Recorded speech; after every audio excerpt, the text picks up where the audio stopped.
خلافت کا آغاز، خلافت کا ابتدائیہ ہمیں سقیفہ سے مل رہا ہے اور اعلان امامت ہمیں غدیر سے مل رہا ہے۔ اگر اس سے بھی زیادہ میری قوم کے نوجوان بہتر تشریح سننا چاہیں تو اگلے جملے میں اس سے بھی بہتر تشریح ہو سکتی ہے۔ جو سقیفہ سے چلے تھے انہیں رضی اللہ کہتے ہیں، جو غدیر میں آئے تھے انہیں علیہ السلام۔ مولا حسین عزت عطا وہاں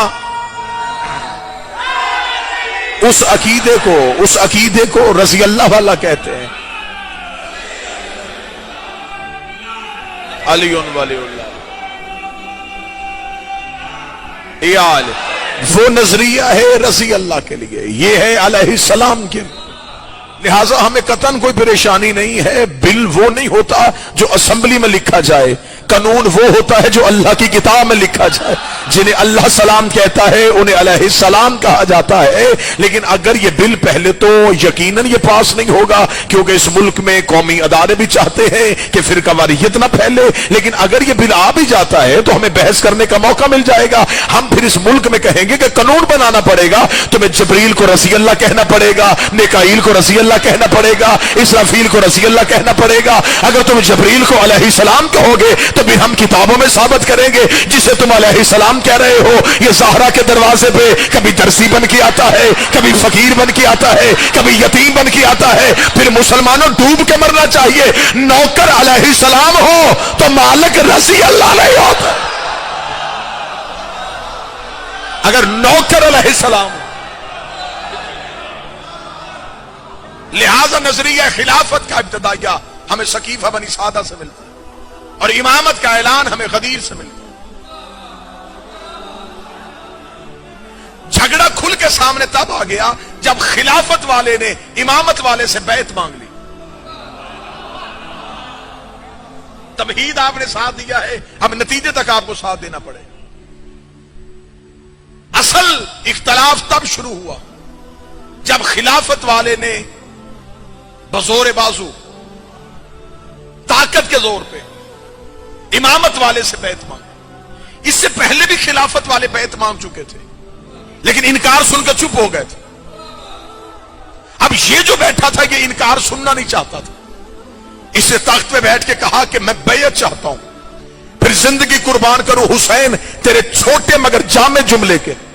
حسین نے جملہ چھوٹا کہا لیکن قیامت تک کے لیے حسین نے حالات کو گھیرے میں لے لیا۔ حسین ابن علی نے ولید کے دربار میں کھڑے ہو کے یہ نہیں کہا کہ میں اس کی بیعت نہیں کروں گا، حسین یزید کی بیعت نہیں کرے گا۔ حسین نے کہا اس سے کہہ دے مجھ جیسا تجھ جیسے کی بیعت نہیں۔ کتنا بہترین جواب تھا حسین ابن علی کا، کتنا جامع جواب تھا حسین ابن علی کا۔ مولا حسین نے فرمایا اس سے کہہ دے مجھ جیسا تجھ جیسے کی بیعت نہیں کرتا۔ جب حسین نے مجھ جیسا کہہ دیا تو اب یقین کرنا پڑے گا کہ حسین اکیلا نہیں، جو قریب بیٹھے زحمت کرنا، حسین جیسے کئی اور بھی ہیں، یزید بھی اکیلا نہیں، یزید جیسے بھی کئی اور ہیں۔ حسین ابن علی نے کہہ دیا مجھ جیسا تجھ جیسے کی بیعت نہیں کرے گا۔ یہ صرف حسین کا جواب نہیں تھا، یہ نظریہ امامت کا جواب تھا۔ اور جو ادھر سے سوال ہو رہا تھا وہ اکیلے یزید کا سوال نہیں تھا، وہ نظریہ خلافت کا سوال تھا۔ اس لیے ہم صرف یزید کو مرد آباد نہیں کہتے، یزیدیت کو مرد آباد کہتے۔ ہم صرف حسین زندہ باد نہیں کہتے، حسینیت زندہ باد کہتے، کیونکہ حسین فرد کا نام نہیں، نظام کا نام ہے۔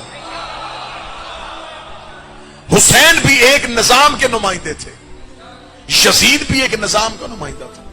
اکثر شیعہ ممبر سے کچھ احباب پڑھ دیتے ہیں حسین بیعت نہیں کر رہے کیونکہ یزید فاسق اور فاجر تھا۔ یزید تہجد گزار بھی ہوتا، حسین پھر بھی بیعت نہ کرتے۔ یہ آپ سے کس نے کہہ دیا ہے کہ حسین نے کردار کی وجہ سے انکار کیا؟